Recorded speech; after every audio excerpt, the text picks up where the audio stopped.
Selamat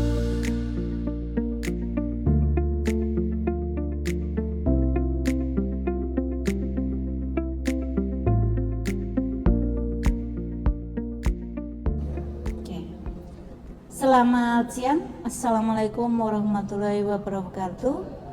Perkenalkan, saya Nini Trihartanti MKom, dosen tetap Prodi Sistem Informasi, S1 Sistem Informasi, Fakultas Ilmu Komputer, Universitas Amikom Yogyakarta. Pada kesempatan kali ini, saya akan menjelaskan RPS sebagai bahan acuan dalam pembelajaran mata kuliah yang akan saya sajikan dalam bentuk video ajar sebagai salah satu syarat mengikuti sertifikasi dosen. Identitas mata kuliah ini adalah pemrograman terstruktur dengan kode SI 018. Mata kuliah ini diberikan di semester 2 Sistem Informasi dan diselenggarakan dalam 14 kali pertemuan tatap muka dengan 2 kali ujian UTS dan UAS. Adapun pelaksanaan dari tatap muka bisa dilaksanakan dengan cara offline ataupun dengan online.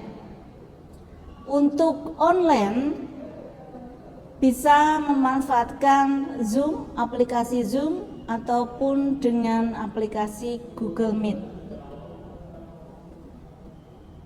Mata kuliah pemrograman terstruktur ini terdiri dari 4 SKS, yaitu 2 SKS teori dan 2 SKS praktikum. Untuk praktikum, kita menggunakan software Dev C++ yang bisa diinstal secara mandiri ataupun via laboratorium pada saat praktikum. Materi yang akan diberikan pada mata kuliah pemrograman terstruktur ini adalah mengenal tentang algoritma, tipe data, variabel, konstanta, struktur perulangan, struktur percabangan, kemudian fungsi, baik void, non-void, kemudian fungsi berprototipe ataupun tidak berprototipe, kemudian array, dan yang terakhir adalah pengenalan tentang pointer. Adapun capaian pembelajaran pada mata kuliah pemrograman terstruktur ini adalah mahasiswa diharapkan mampu menjelaskan pemahaman mengenai konsep desain grafis, struktur data, algoritma, dasar-dasar sistem komputasi, sistem operasi, dan jaringan sebagai dasar aplikasi interaktif atau sistem informasi. Kemudian sistem penilaian dari mata kuliah ini ada beberapa unsur, yaitu kuis sebesar 12%, kemudian tugas meliputi tugas praktikum dan tugas teori digabungkan menjadi 23%, kemudian responsi sebesar 12%, UTS sebesar 20%, final project untuk pembuktian atau unjuk kerja tugas akhir mata kuliah adalah 10%, kemudian UAS adalah 23%.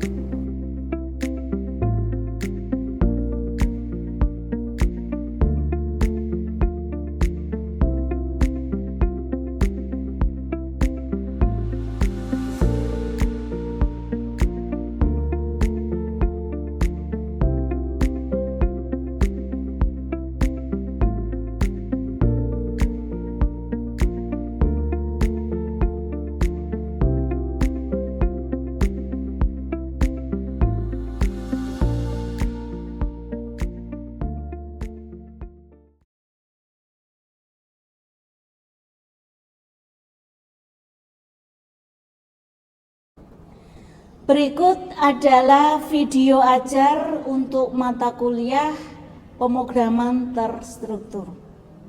Terima kasih. Wassalamualaikum warahmatullahi wabarakatuh. Assalamualaikum warahmatullahi wabarakatuh.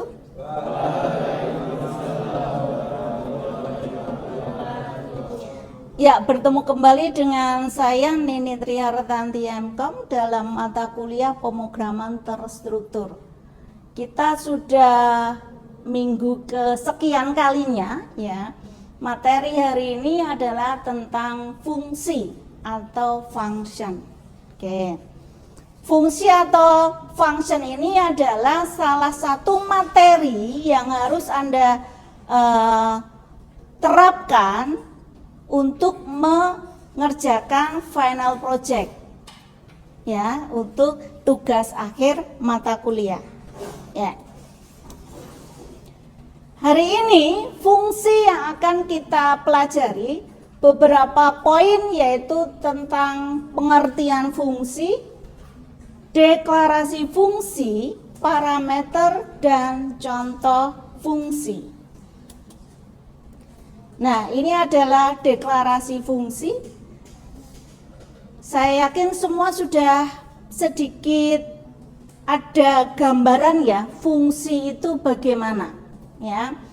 Jadi fungsi bagian dari kode program yang terpisah dari program utama, atau merupakan suatu kumpulan perintah yang dikelompokkan menjadi satu, letaknya terpisah dari program yang menggunakan fungsi tersebut, memiliki nama tertentu yang unik dan digunakan untuk mengerjakan suatu tujuan tertentu.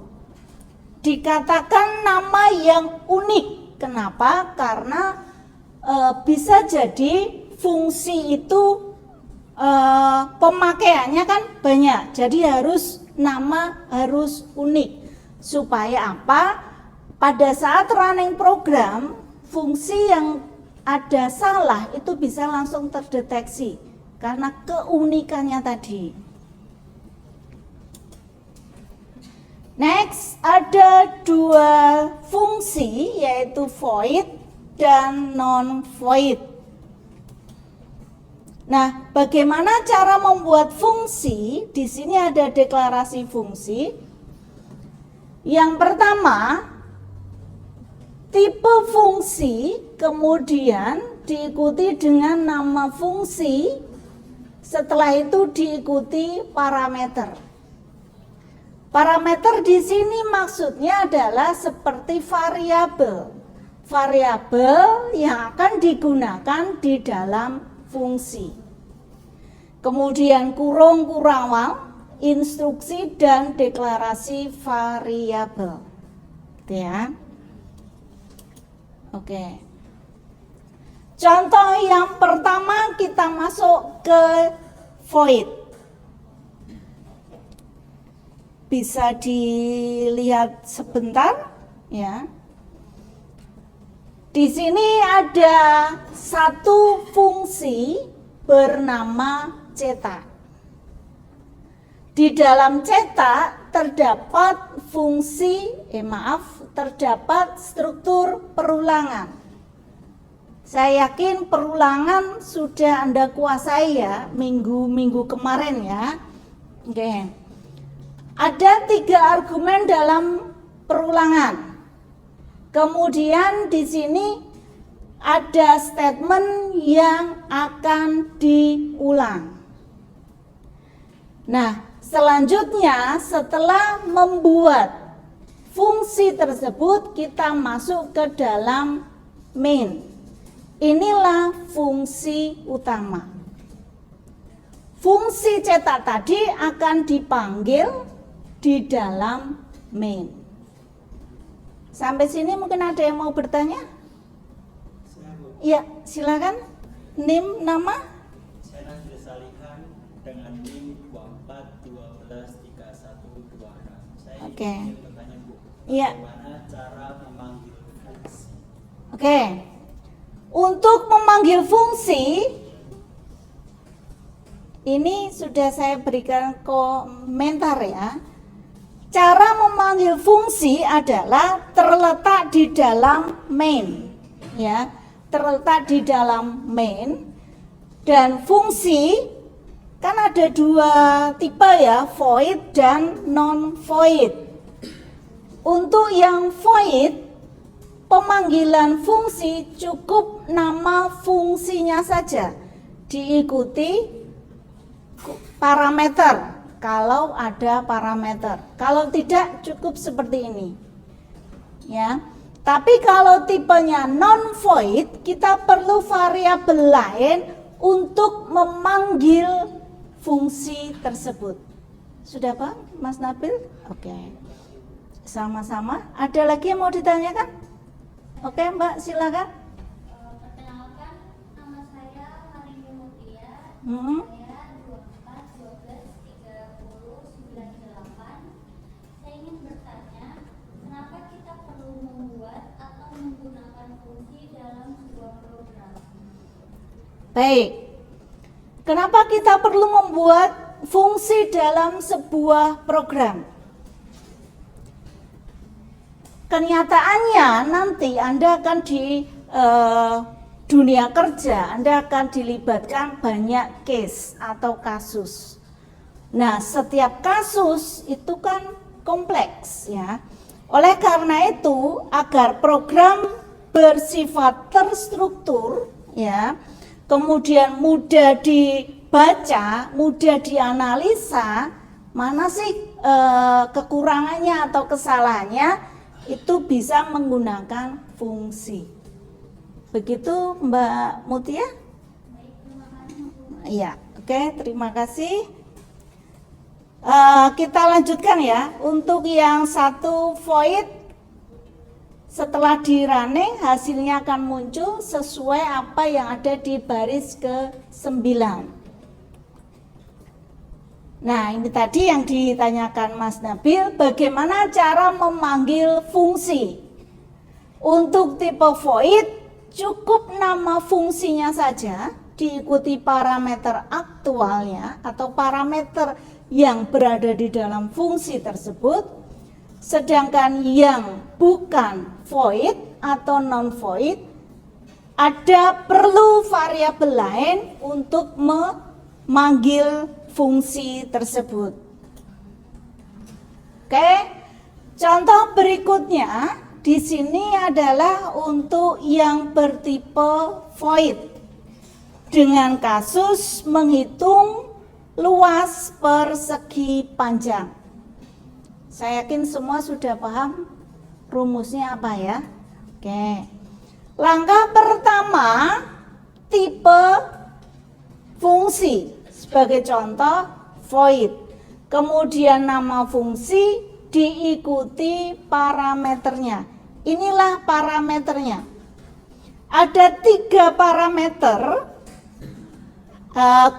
bisa dikatakan 3 variabel. Yang pertama adalah LS sebagai luas, kemudian P sebagai panjang, L sebagai lebar.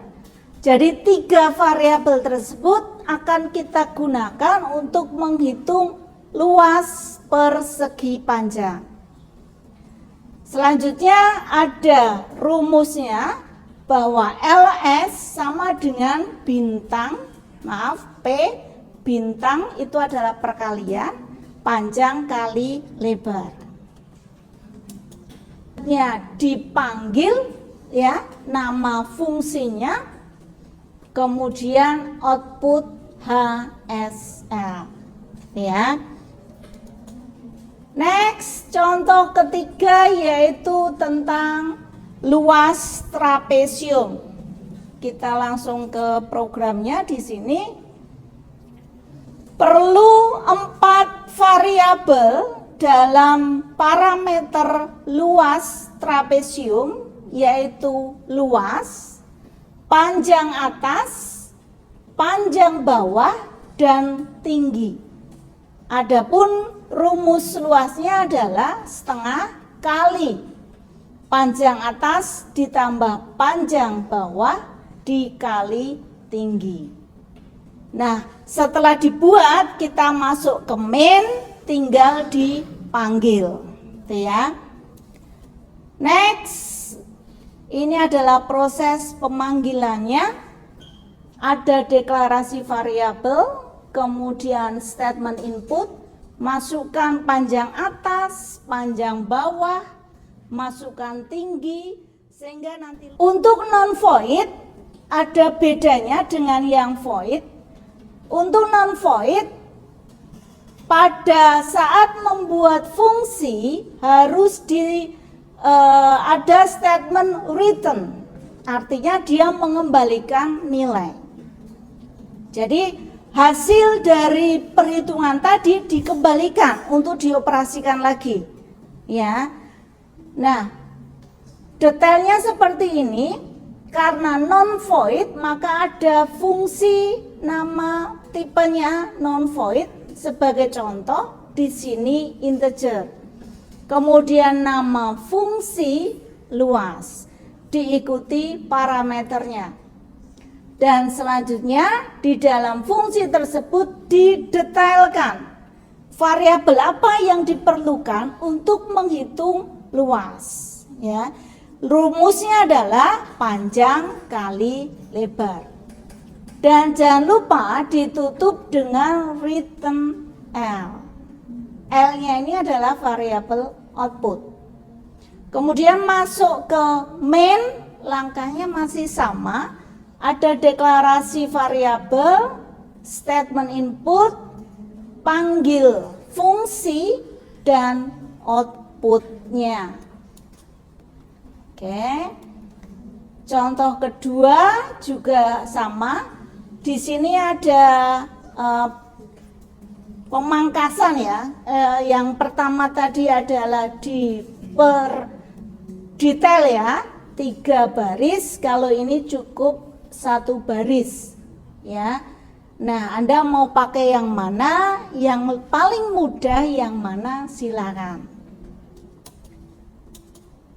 Next, kasus di sini adalah membuat satu fungsi, tapi keluarannya atau outputnya 2, yaitu luas dan keliling persegi panjang.